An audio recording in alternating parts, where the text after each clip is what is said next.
Hello students, please subscribe the channel, drop a like, share and comment. This is exercise number 26 of the Progressive Monthly Magazine, November 2022 on the speed of 100 words per minute. Start. Personal liberty of a person is one of the oldest concepts to be purported by national courts. As long ago as in 1215,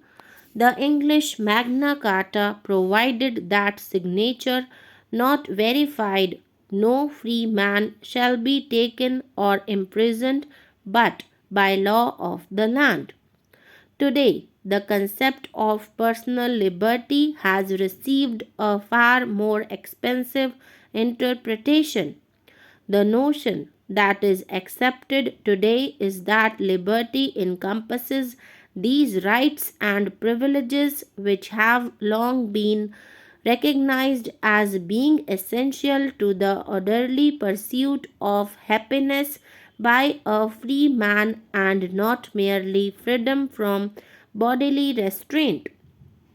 There can be no doubt in saying that lodging juveniles in adult prisons amounts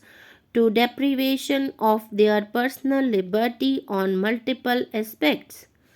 This writ application under Article 32 of the Constitution is at the instance of a convict accused undergoing life imprisonment for the offense of murder, seeking appropriate directions to the respondent state of Uttar Pradesh to verify the exact age of the convict on the date of the commission of the offense, as it is the case of the convict that on the date of the commission of the offense, that is 10/9/1982, he was a juvenile aged around 15 years. The facts giving rise to this litigation may be summarized as: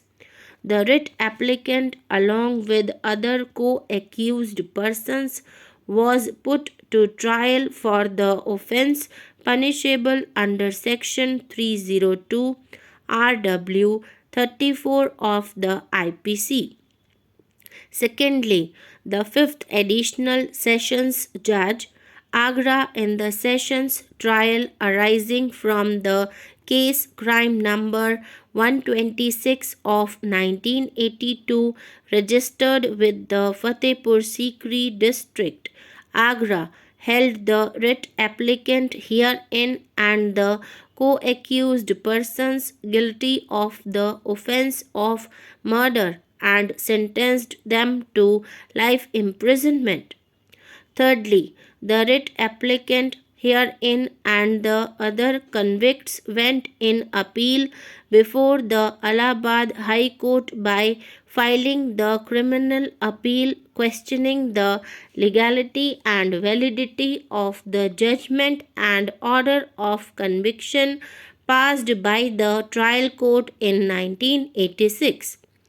Fourthly, the appeal was heard by the High Court and wide judgment and order came to be dismissed, thereby affirming the judgment and order of conviction passed by the trial court. And fifthly, the writ applicant herein dissatisfied with the order passed by the High Court dismissing his appeal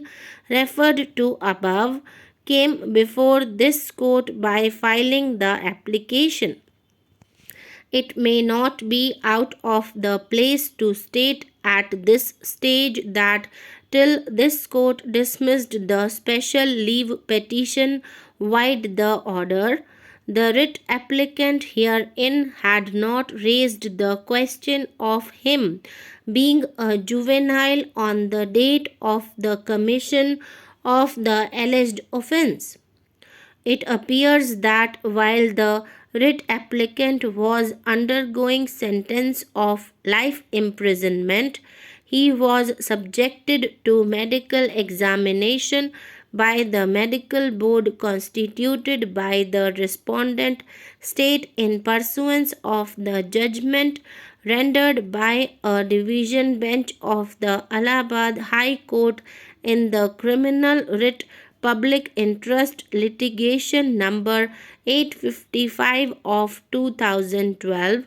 wherein the division bench of the Allahabad High Court observed as admittedly, as per the state's earlier affidavits, it was claimed that there were 72 prisoners who may have been below 18 years in age and who are detained in the various district or central jails. Prima facie, there appears to be some material for suggesting that such prisoners may have been below 18 years on the date of commission of the offences. After the modification of the Juvenile Justice, Care and Protection of Children Act 2000 by Act number 33 of 2006, under section 2(1),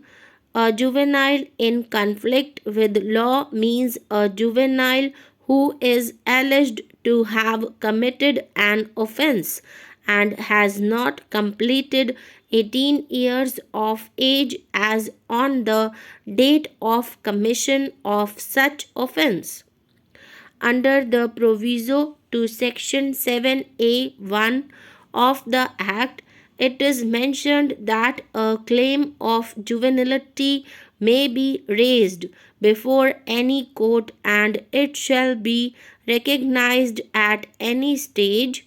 even after the final disposal of the case, and such claim shall be determined in terms of the provisions contained in this Act and the Juvenile Justice,